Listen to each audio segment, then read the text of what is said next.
Hey everyone, JamieStarr here with the New World News Network. On this episode I wanted to cover an article that was in my Facebook timeline.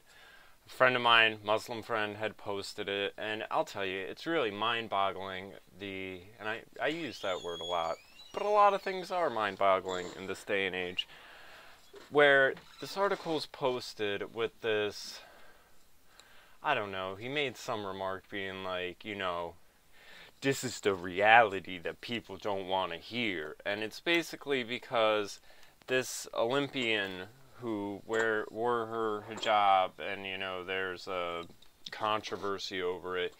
Well, she suffers from an unreasonable level of paranoia, and this article even explains that.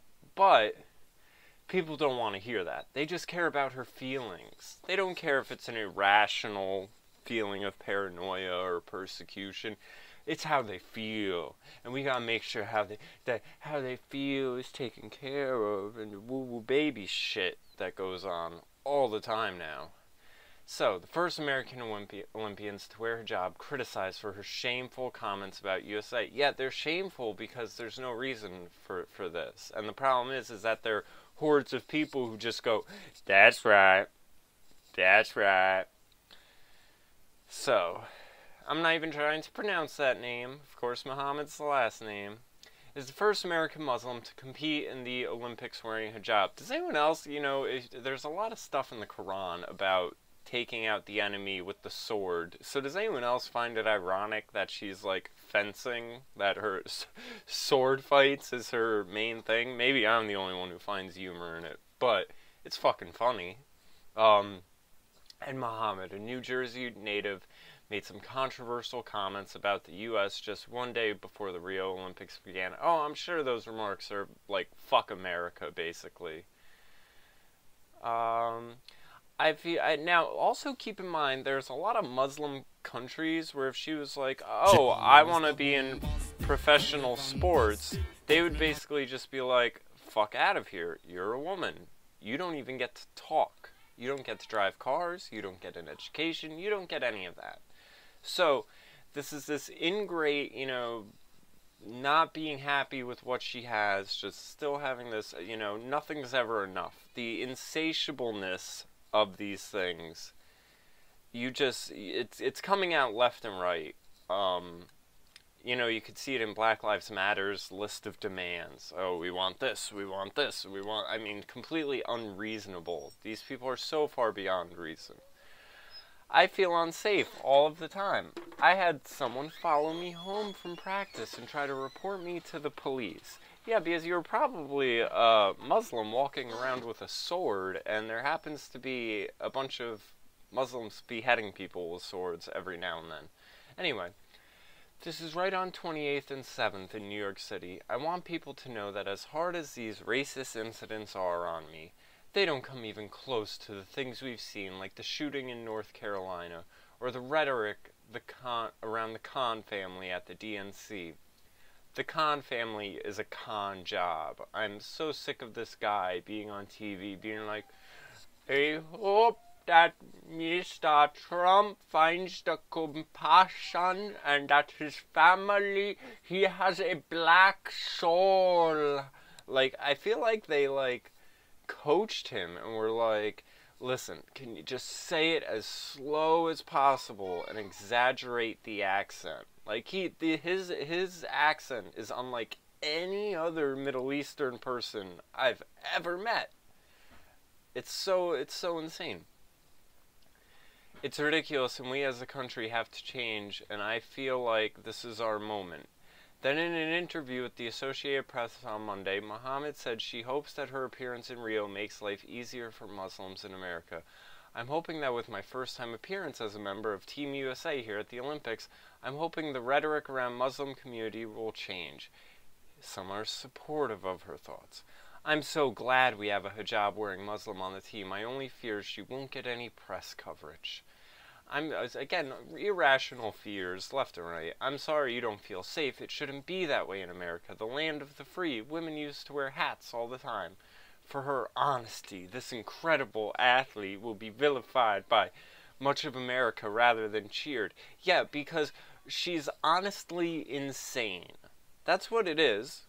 This article explains that. Others did not take kindly to her comments. Cry me a river. Yeah, you're delusional and paranoid. Cry me a river. I'm willing to bet she is safer in America than any Christian in an Islamic country. Very true. She can't even rep America without feeling unsafe in the country she is trying to win the gold for. Yet, she can't rep America without saying fuck America, typical leftist behavior. Oh really, when is the last time you heard of a Muslim being killed in the U.S.? Why are you not safe? Again, very true remark we'll see at the bottom. Then don't stay here. You are free to leave. Most would leave a place if they don't feel safe rather than complain about it. Again, very true remark. These are rational statements. As far as Muhammad's concerns about being safe, the Washington Post reported on the amount of hate crimes that happen to Muslims in the U.S. Overall, anti-Muslim crimes make up about 13% of religious-motivated hate crimes, and 2% of all hate crimes in general. 2%. The majority of religious hate crimes, however, are towards Jews at 62.4% via the FBI. Muhammad, who just won her opening round of fencing, is set to compete on August 13th. 62.4% against the Jews. And you know what? You don't see them carrying on with this Black Lives Matter nonsense and everything else. Now, I know people that pay close attention to my channel are probably wondering about me uploading a video. The title is something like, you know, the Holocaust, the greatest hoax of all time, or something like that. And it's a documentary that gets into the conspiracies around the Holocaust. I just think it's interesting to look at. Same reason I have flat Earth documentaries. Do I think the Earth is flat? Do I think the Holocaust is, you know, a contrived story? No. I think both. I've said this before. If you can debate something for years and years and years on end, both sides probably hold a bit of fact. I think there are probably some aspects of the Holocaust that aren't what they're being presented. I think it would be very similar to 9/11. There's probably more to the story than the main narrative. So I think it's good to look into these things, and I don't think any two people should have the exact same opinion about these things. We shouldn't believe these official narratives. On the same hand, I upload tons of Ben Shapiro videos, and I think, you know, I was looking at Mike Cernovich's page, and he's kind of shit-talking Ben and saying how, you know, since he's sold out for Cruz and everything and kind of become a shill, his numbers have dropped and everything. But Ben still has a lot of great stuff to say. I really admire Ben Shapiro. I don't think infighting and everything like that is productive. I think, you know, even the flat earth stuff, I have friends that are truthers, and I'll see on their page, when it comes to people who support flat earth, they could see eye to eye on every other standpoint. But if someone's like, oh yeah, I think this flat earth stuff is kind of interesting. I don't know. I've never been to space. I don't trust NASA. You also don't trust NASA. These people will be like, but you're insane. You're being hoaxed. You're being duped. It's a psyop conspiracy to make us all look crazy. And then they'll just be like, I can't even talk to you anymore. I can't be friends with you. How could you be so nuts? Like, they become the average moron that believes all the official narratives towards that. They just shut down. And I just go to these people, it's irrelevant. What does it matter if the earth is flat or round or is shaped like a square? It's irrelevant compared to, you know, things like the DNC leaks and stuff like that. But the way I see truthers responding to someone who will entertain a theory outside of the ones that they deem acceptable, and I've even seen other truthers mock them over it and just be like, you know, you're just as bad as everyone else. Maybe you're conditioned and indoctrinated in this standpoint, you know. Same thing about religion. I see people, oh, well, religion is evil. It's a dogmatic control system, and it's set to oppress you. And it's like, the little old lady going to church and dropping a 5 in the collection plate every week is not oppressed. If it uplifts her spiritually and all she takes from it are positive things, how is this so harmful?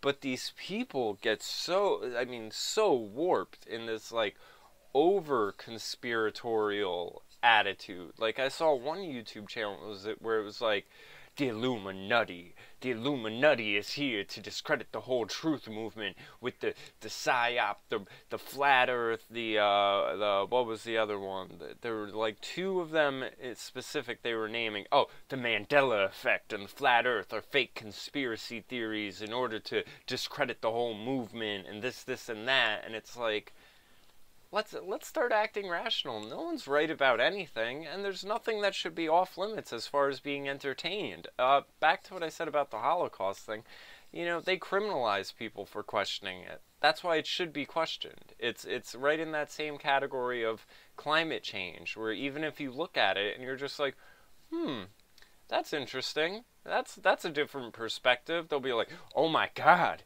we gotta silence you. We gotta send you to jail. It's like, dude, chill out. Chill out. So, sorry for that little rant at the end, but just some stuff that's been on my mind. But anyway, as far as this goes, you know, completely irrational fear. All of these leftists have irrational fears, whether it's black people thinking they're going to get shot by cops, this woman, oh, I'm not safe walking in the streets of New York City. I mean, okay, you want to know why? Because it's controlled by leftists, and they don't know how to fight crime. It's so stupid, but here it is, and, you know, people, of course, not taking kindly. Oh, being a rational human and saying if you don't feel safe, you should leave the neighborhood. I mean, hell, I had a shooting happen in the middle of the night, literally like 50 feet from my house. Like, I could see where the shooting happened and the little fucking vigil from my porch. And part of that is, you know, I live in a city that's like right under Chicago and Detroit as far as highest crime rates. I should move. I don't feel safe here. I should move.